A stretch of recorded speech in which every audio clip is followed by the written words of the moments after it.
Sveiki, mėly broliai, seserys krikščionys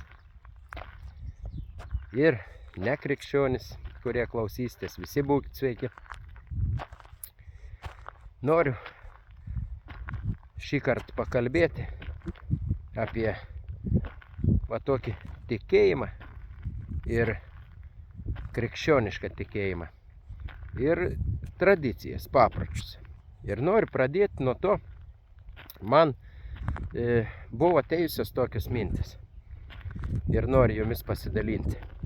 Kai aš skaičiau šventą raštą, Naująjį testamentą, kada Jėzus buvo, ir visi tie įvykiai, kuris kalbėdavosi su rašto aiškintojais, didžiausi nesutarimai ir būdavo.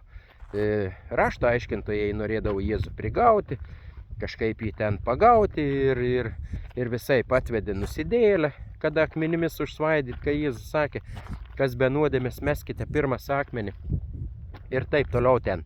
Visos tos vietos. Ir Jėzaus tie išsakyti žodžiai fariziejams, tiems rašto aiškintojams, kad jūs laikotės savo protėvių papročių, o kaip ir tos meilės širdyje kaip ir nėra, ir palyginimą jis pasakė apie gerąjį samarietį ir levitą kunigą, kai praėjo, kai žmogus buvo sumuštas. Ir įvairiausi tie, bet aš tiesiog jų daug nenoriu sakyti švento rašto, bet aš noriu atkreipti dėmesį ir pasidalinti, kad jeigu šiandien susikeistų laikai, jeigu Jėzus šiandien ateitų mūsų laikais, čia aš kalbu ne apie antrą Jėzaus Kristaus sugrįžimą, ten yra aprašyta, kaip viskas bus pranašystėse, bet jeigu jis ateitų, kaip atėjo pirmąjį kartą į žemę, ir kur aš šiandien atsidurčiau pagal savo dabartinį tikėjimą, elgesį, kaip aš šiandien reiškės, kaip aš gyvenu savo dabar, koks mano gyvenimas yra. Aš save laikau krikščionimi ir ką aš daugiau darau.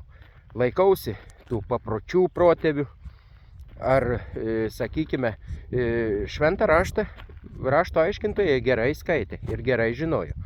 Ir matot, išeina taip, kad jie gerai skaitydami ir žinodami net pažino netgi Jėzaus. Ar aš šiandien atpažinčiau Jėzų? Ar aš būčiau tų žmonių pusėje, kurie buvo išgydyti, nusidėjėliai, kur aš save šiandien rasčiau? Muitininkė, ar toje paleistuvėje, paleistuvis vyras gali būti, ir ar kokioje, kaip sakant, gal aš galėčiau būti kažkur ten netoli Lozoriaus, kurį prikėlė, ir ar tarp tų švento rašto aiškintojų. Ir, aš dalinuosi, mano kanalas, aš dalinuosi patirtimi, išgyvenimais savo su Dievu, ir taip toliau, kaip sakant, ir žmonės tikrai atsiliepia, kiti ir gražiai, sako, nuoširdūs pasidalinimai. Bet noriu šiandien jūs ant tokių minčių ir užvesti.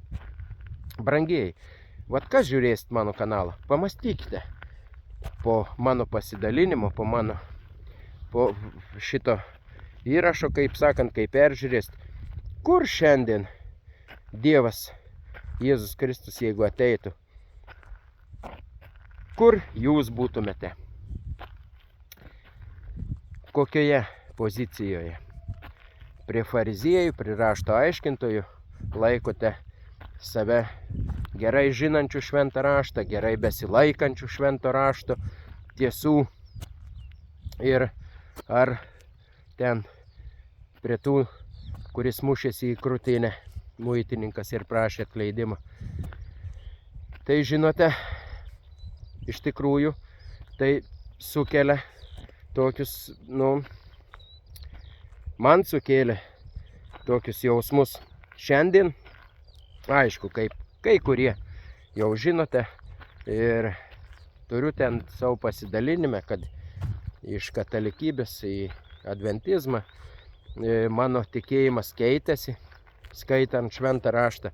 Aš nebetikiu šiandien, kad mano artimieji, kurie yra mirę, kad jie kažkur tai dar kažkiek yra gyvi ir aš kažką dėl jų galiu padaryti. Šiandien aš nebeinu prašyti kažkokių dar, kaip sakant, netikiu, kad dar kažką galima pakeisti. Jie yra mirę ir aš tikiu, kad mano artimieji mirė su viltimi, kad jie bus prikelti, kai sugrįš Jėzus Kristus. Ir aš tikiuosi ir tikiu, kad žinodamas Dievo charakterį, pažindamas, kad Dievas yra atlaidus, jis myli. Ir aš tikiu, kad mano artimiesiems yra atleis. Ir ne tik artimiesiems. Kiekvienas žmogus yra labai brangus. Ir Dievo akise, ir turėtų būti ir mums brangus. Bet kaip dažniausiai mes patys savo esame brangiausi. Bent jau aš taip tikrai didžiąją dalį savo gyvenimo taip gyvenau. Ir tai yra visur. Ir šeimoje aš noriu būti pirmiausias ir išmintingiausias, ir bažnyčioje, ir visur, kur tik bebūčiau. Visur taip norisi. O Dievo žodis kažkaip kalba atvirkščiai. Nesėskite į pirmasis vietas, kad nebūtumėte paprašyti persikelti galą. Kas save aukštins, tas bus pažemintas, kas save žemins, tas bus išaukštintas.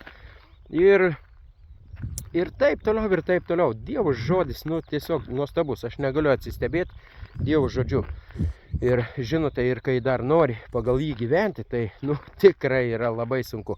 Ir tada tu supranti, kad žmogus tikrai yra parduotas nuodėmės vergystei. Ir tik tai Dievas gali išvaduoti savo nuopelnais, savo drabužiais, kaip dalinaus kažkur, tikrai į dangų nepateksiu. Į amžiną gyvenimą, norėjau pasakyti. Tai brangieji, gal taip neilgai, trumpai, mes daug esam, kaip sakant, daug žmonės skaito šventą raštą, aš tikiu, bet kaip mes skirtingai jį suprantame. Švenčiame skirtingas dienas.